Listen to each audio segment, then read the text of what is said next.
musik. Siapa yang rindu menerima lawatan Tuhan malam hari ini? Haleluya. Ya, saya percaya kalau saudara buka hati, maka Tuhan akan memberikan berkat-berkat rohnya yang luar biasa. Langsung saja yuk kita sama-sama belajar. Kita buka Alkitab kita, Kitab Kejadian 1.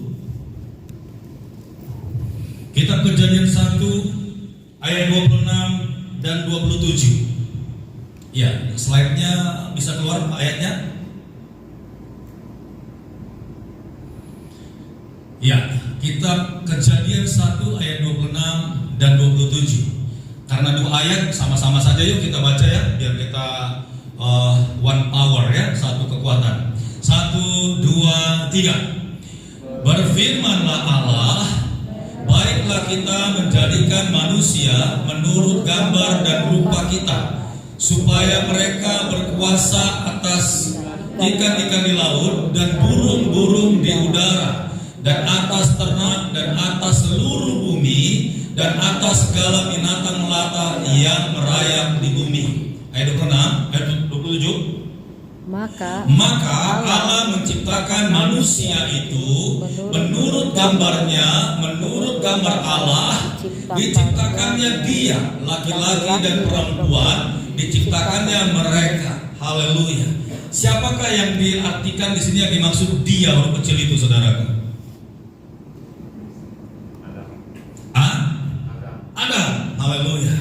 Kalau zaman dulu Adam, kalau sekarang ini kita. Nah, saudara dan saya ini adalah makhluk spesial, saudaraku. Makhluk spesial. Karena di sini dikatakan maka Allah menciptakan manusia itu menurut gambarnya, menurut gambar Allah diciptakannya dia. Wow. Haleluya. Nah, dari ayat ini kita boleh belajar, saudara, bahwa kita ini sebenarnya makhluk ciptaan Tuhan yang sangat spesial. Kalau malaikat itu tidak diciptakan, saudaraku, malaikat tidak diciptakan, dia hanya diperkatakan saja jadi. Bumi itu juga lewat firman, jadilah bumi, jadi. Jadilah cakrawala, jadi. Jadilah ikan-ikan yang ada di dalam air, jadi. Tapi kalau manusia, dia nggak bilang jadilah manusia, enggak, saudaraku. Dia apain? Dia harus kerja, saudaraku, ya. Tuhan ambil tanah liat, demikian kisahnya ketika kita masih sekolah minggu, tanah liat. Lalu Tuhan Bapa kita, ya, kata kami itu Allah Bapa, Allah Anak, Allah Roh Kudus, ya, Tritunggal. Hendaklah kita menjadikan manusia serupa dan segambar dengan rupa kita. Lalu diambil tanah liat, kemudian dibentuknya tanah itu, didesain dengan begitu rupa. Ya, kalau seandainya ini saya gambarkan aja, kalau seandainya ada 3 di situ pribadi Allah itu, dia lihat wajah Yesus di situ, dia bikin hidungnya, Bapa bekerja berkreasi, dia buat kepalanya, kemudian tangannya persis dan tidak ada bedanya. Itu sebabnya firman Allah berkata, marilah kita menciptakan manusia serupa dan segambar dengan kita. Haleluya. Saya mau tanya sama kita ini semuanya, anak-anak pintar semua nih, apa perbedaan serupa dan segambar? Saya turun aja deh, terlalu jauh. Habisnya ini jarang-jarang gitu ya. Apa perbedaan serupa dan segambar? Kalau Pastor Daud ini kadang-kadang kalau ngajar khotbah itu suka ada perbandingan pelajaran IPA-nya, saudara. Apa perbedaan serupa dan segambar? Ada yang tahu? Pernah lihat ada buku atau ya kayak TTS begitu ya, game. Kalau zaman dulu itu belum ada handphone, pakai TTS. Itu biasanya ada 2 gambar serupa tapi tak sama. Siapa yang pernah pegang buku itu? Ya, kita diuji kecerdasan kita untuk mencari perbedaan. Tetapi firman Tuhan katakan kita ini diciptakan Allah menurut atau serupa dan segambar dengan dia. Ya, kalau serupa, contoh gini, saya bawa kita belajar perbandingan secara pengetahuan. kucing dan harimau itu tidak satu jenis, tetapi secara fisik dia serupa. Betul atau tidak? Betul. Kupingnya, kumisnya. Hanya saja ya, harimau lebih besar daripada kucing, tapi bisa dikatakan serupa, sejenis. Maksudnya hampir sama ya, kalau bisa dikatakan serumpun, itu serupa. Kucing dan harimau serupa. Tapi kalau segambar, coba saudara bayangkan, segambar, apakah kucing sama harimau? Yang namanya segambar itu one blueprint, kayak fotokopi.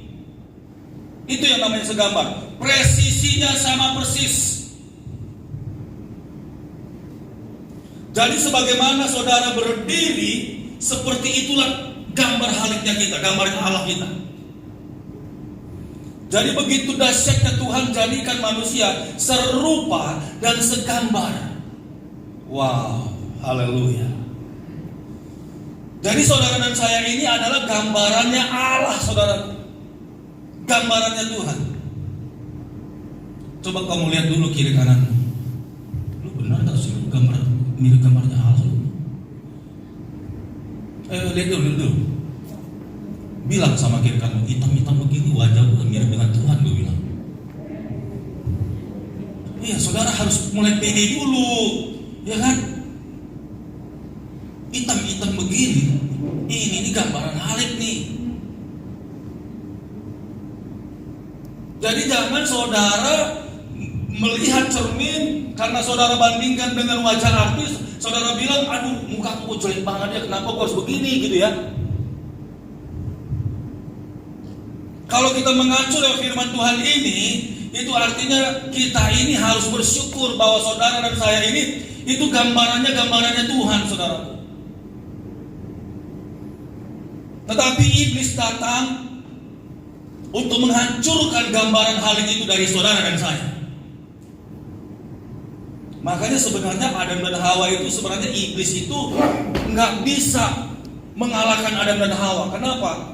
Karena sebenarnya di dalam pribadi Adam dan Hawa itu bukan hanya seperti Allah saja, tapi segambar dengan Dia. Kata segambar dengan Dia, saudaraku, kemampuan Adam itu juga turun sepenuhnya dari Allah. Kecerdasannya, kuasanya itu sama. Makanya Allah menciptakan Adam dan Hawa untuk menguasai dunia ini, benar kan? Jadi ketika Allah mendesain Adam, itu bukan hanya bentuknya saja sama, tetapi kemampuan ilahinya juga diberikan kepada Adam. Jadi kalau melihat kemampuan, sebenarnya iblis nggak bisa ngutak-ngutik Adam, nggak bisa. Makanya iblis cuma pakai tipu muslihatnya dia. Dia mulai ngomong, Adam, lu tahu nggak?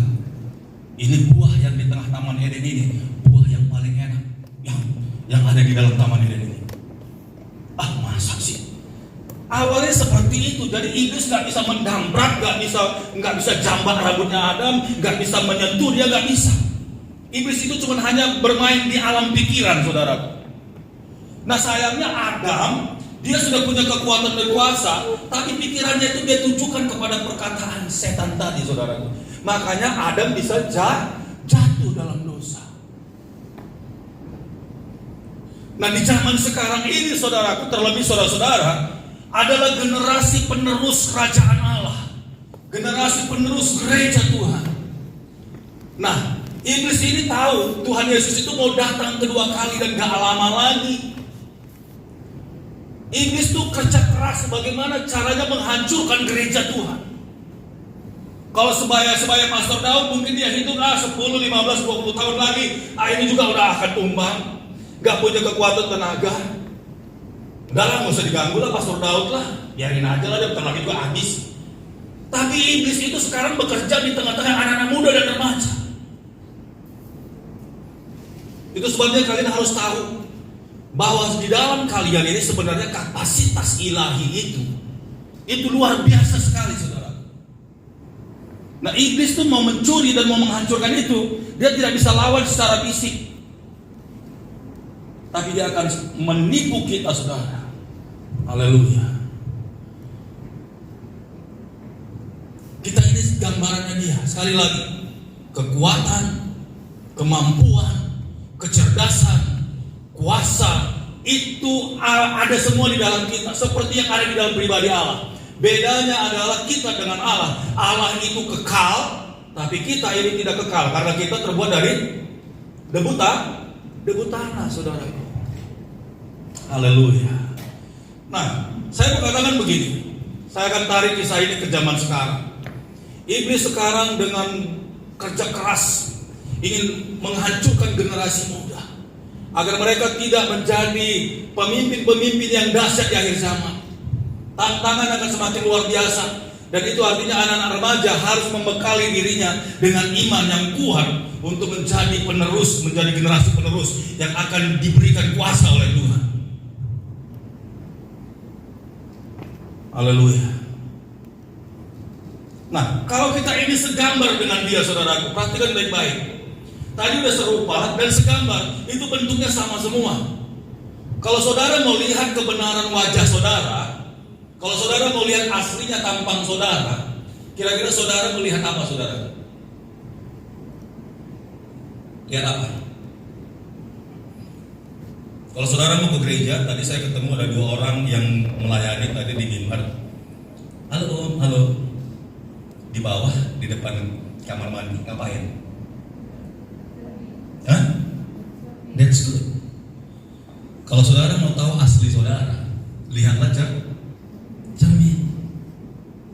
Hidung saudara bentuknya gimana? Jujur gak dia? Kuping saudara miring sebelah, jujur gak dia? Benar? Di rumah punya cermin gak? Kecil atau besar? Jangan kecil dong. Kalau boleh setinggi badan saudara. Jadi saudara setiap kali mau ke gereja udah lihat tuh aslinya. Jangan yang kecil, muka udah bagus, tapi bawah belur. Nah itu jangan seperti itu, saudaraku. Jadi kalau kita mau lihat jati dirinya kita, saudara, kita punya cermin yang bagus, yang besar, dan yang gak kotor. Cerminnya harus rata betul, saudaraku. Buat apa? Agar semua yang ada di dalam tubuh kita ini, itu semuanya direfleksikan satu gambar, saudaraku. Pernah gak cermin berbohong? Kalau cermin itu bagus, saudara udah cakep tapi tampilannya jelek, ada? Ada, Bos? Nggak ada. Haleluya. Cermin kita itu Alkitab, saudaraku, firman Allah. Alkitab. Saya kalau boleh ya, setiap kali ibadah bawa Alkitab. Sekalipun di handphone ada Alkitab. Saudara harus tunjukkan kepada dunia bahwa saudara itu adalah anak muda yang militan. Kalau saudara taruh Alkitab di handphone, ada sweeping di jalan raya, ada orang-orang yang ingin menghancurkan anak Tuhan. Dia nggak tahu saudara ini orang Kristen atau bukan, benar nggak? Kebanyakan orang-orang cari jalan selamat, saudara. Tapi kalau orang-orang yang militan, dia nggak takut. Dia pegang Alkitab. Orang tahu dia pasti orang Kristen. Nah kalau kita semuanya di dunia ini seperti itu, Alkitab kita tinggalkan di rumah, tapi handphone yang kita bawa, orang-orang tahu nggak saudara orang Kristen? Enggak. Ketahuannya itu ketika bernyanyi, wow dia Kristen. Ketahuannya itu ketika berdoa, sebut nama Yesus. Tapi orang yang militan, nggak pun dia berdoa, nggak pun dia bernyanyi, dia harus berani bawa Alkitab kemanapun dia pergi. Itu baru namanya orang yang mencintai Tuhan. Jangan lupakan Alkitab, saudara. Kalau boleh minta sama papa mamamu, belikan saya Alkitab, mah. Saya mau belajar baca Alkitab dari kitab Kejadian bersih habis sampai kitab Wahyu.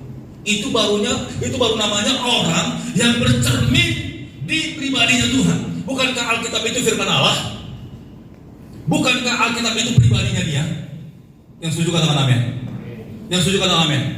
Jadi kalau hidupmu lagi kacau-kacauan, berantakan, tadi saya katakan saudara harus bercermin di cermin yang bagus. Tapi kalau hidupmu sedang kacau, kalut dan bermasalah, saudara harus bercermin di firman Allah, saudara.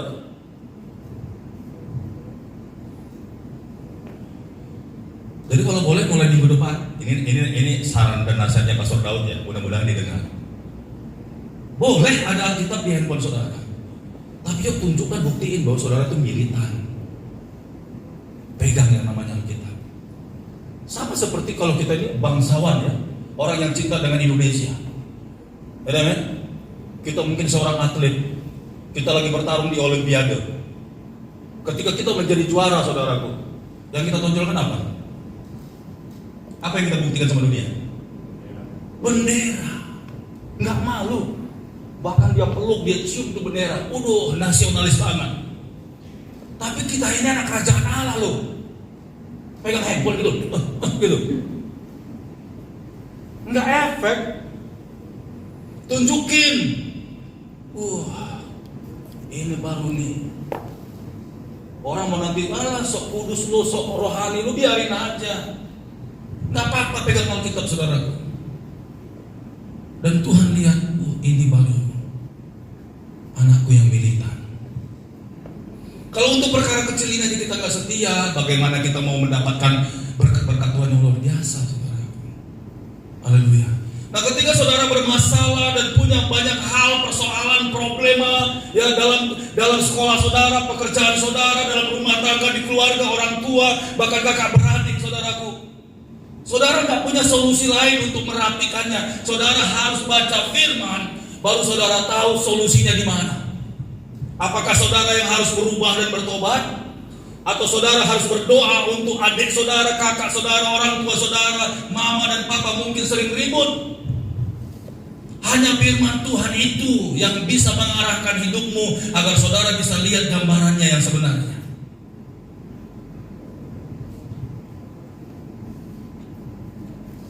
Sekali lagi, kalau untuk saudara bisa mengetahui gambar dirimu yang sebenarnya, kita harus mana?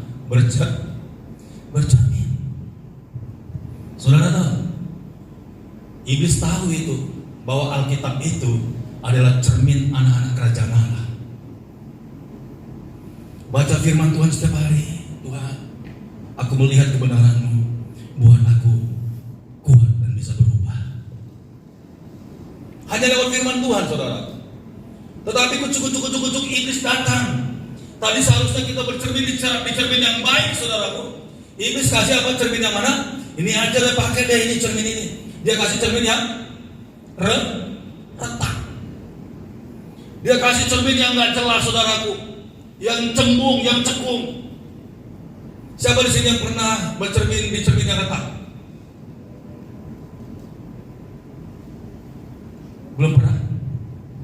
Biasanya kalau anak remaja itu kalau lihat cermin tuh, wah pokoknya udah lama sekali di cermin tuh. Saya dulu pernah remaja. Siapa yang pernah bercermin di cermin yang retak?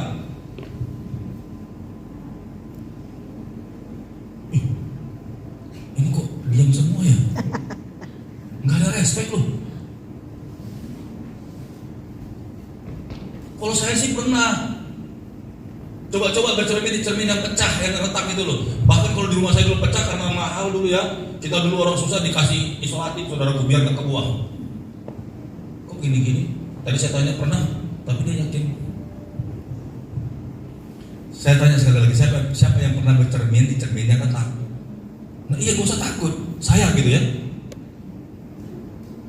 Pernah bercermin di cermin yang retak? Enggak, berarti cerminnya bagus semua. Oke, pernah? Cerminnya bagus semua. Pernah? Luar biasa sekali loh. Haleluya. Oke, gak apa-apa lah. Anggap aja kalian gak pernah bercermin di cermin yang retak. Saya mau ngajak kita berpikir, ketika kita bercermin di cermin yang retak, apa yang terjadi?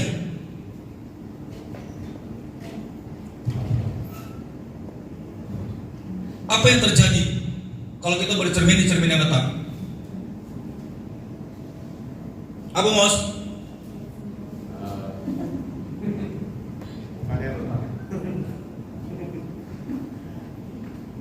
Itu retaknya itu bukan satu garis, pecah-pecah begitu loh. Sorry? Banyak bayangan. Yang pasti ketika saudara udah pulang dari salon nih, udah cantik banget make upnya, di salon itu udah rapi sekali, ya, udah cakep pokoknya lah, kayak artis. Saudara masuk rumah, bercermin di cermin yang kata, kira-kira gimana saudaraku? Kayak setan. Pipi kemana, rambut kemana, benar nggak? Maka miring-miring dia. Saya mau bilang sama saudara semuanya, setan dan iblis itu menghancurkan saudara dengan cara memberikan cermin yang retak. Dia bilang begini, kamu tuh gak ada gunanya lah rajin ke gereja. Kamu itu kan lahir dari anak haram. Kamu itu juga, pokoknya keluargamu lihat deh, papa mamamu itu cerai. Gak ada gunanya lah kamu itu, gitu loh. Kamu mau ke gereja mau jadi apa? Kamu aja lulusan SD. Setan itu ngebully. Kerjanya ngebully. Menghakimi saudara. Makanya teman-teman, kalau di sini temannya lagi down, jangan dibully. Kalau temannya mungkin sedikit agak miring, jangan dibully.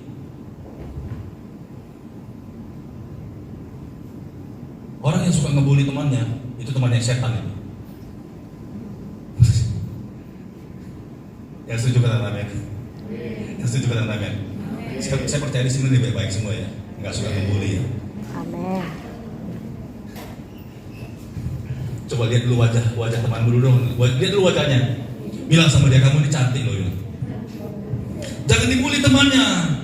Lu pesek lu gitu, jangan. Lu hitam lu, gosong lu, jangan juga gitu loh. Kau ini ganteng loh.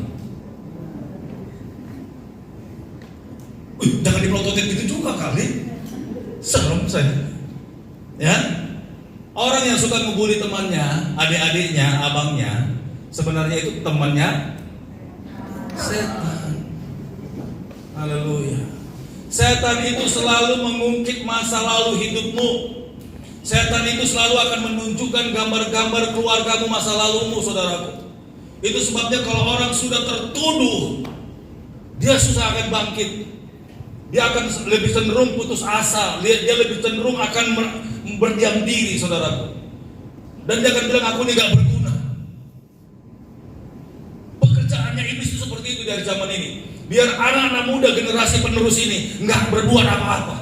Udah lu diam di rumah aja lah, nonton TV, lihat YouTube, ya kan? Ada WiFi, ngapain lah sibuk-sibuk di gereja. Saya mau bilang saudaraku, iblis itu sedang gencar-gencarnya untuk menjatuhkan anak-anak muda sekarang. Haleluya. Dia selalu tunjukkan cermin yang retak itu, agar kita bercermin. Nah, herannya lagi banyak anak-anak Tuhan bercermin di cermin yang retak, bukan cari yang benar. Di nasihat orang-orang jahat, orang-orang fasik, ngikutin semua orang-orang yang gak benar, saudara. Cari nasihat orang-orang yang gak bertobat, berteman sama orang-orang yang tidak kenal Tuhan. Tambah hancur. Agar saudara terintimidasi, saudara. Haleluya. Tapi Tuhan mau pulihkan kita. Amen. Tuhan mau pulihkan saudara. Apapun keadaanmu, masalahmu, ceritamu, biografimu, rumah tanggamu, papa mamamu, saya mau yakinkan saudara, tanamkan di hatimu, aku ini serupa dan segambar dengan dia. Amen. Jangan mau terintimidasi. Bilang sama Tuhan, Tuhan aku tahu bahwa dosa-dosaku banyak Tuhan, tapi aku bersyukur aku ini segambar dan serupa dengan Tuhan. Haleluya. Tuhan akan menghapuskan, bahkan mengampuni semua dosa-dosa kita. Haleluya. Siapa di sini yang masih punya pas foto, masih kecil, masih SD, hitam putih lagi? Ada yang simpan? Nggak punya ya? Saya pernah loh. Ya, saya ini udah umurnya 51. Tapi waktu saya bongkar-bongkar dokumen gitu ya, bersih-bersih berkas, ya, saya buang kertas-kertas yang ada di koper saya itu, yang nggak penting saya buang, saya sobek-sobek. Ternyata ada satu plastik kecil, isinya pas foto yang masa lalu, saudara, masih hitam putih. Itu aku masih SD loh. Waduh, jeleknya bukan main, jelek banget loh. Nah, herannya ketika saya membersihkan berkas-berkas itu pas foto jatuh ke lantai, lalu saya sapu. Saya nggak lihat dia sepotong kertas kecil. Dan di depan rumah saya itu sudah jalan perumahan gitu ya, dan ada banyak becek-becek di situ. Nah, ketika saya selesai beres-beres, saya ketemu kertas loh. Ini kayak pas foto. Haleluya. Saya ambil, udah kena becek-becek loh. Saya ambil. Nah, ternyata gambar siapa? Gambar saya. Udah kena lumpur. Kira-kira saya buang? Menurut saudara saya buang nggak? Saya apain? Saya bersihkan, saudara. Haleluya. Kenapa? Karena itu gambar saya. Saya mau bilang, saudaraku, selama ini mungkin saudara sudah tertuduh, mungkin selama ini saudara sudah terintimidasi, mungkin saudara memang seperti yang saya sampaikan tadi, saudara sempat benar-benar hancur hati, putus asa. Saya mau bilang, saudara, malam hari ini, saudara ini adalah foto dan gambar diri Allah.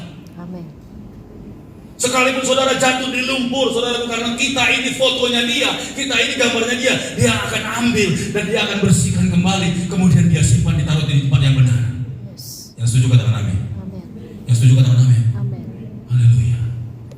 Saya mau bilang, sebesar apapun dosa yang sudah saudara buat, saudara ini adalah jati dirinya Tuhan, gambar dirinya dia.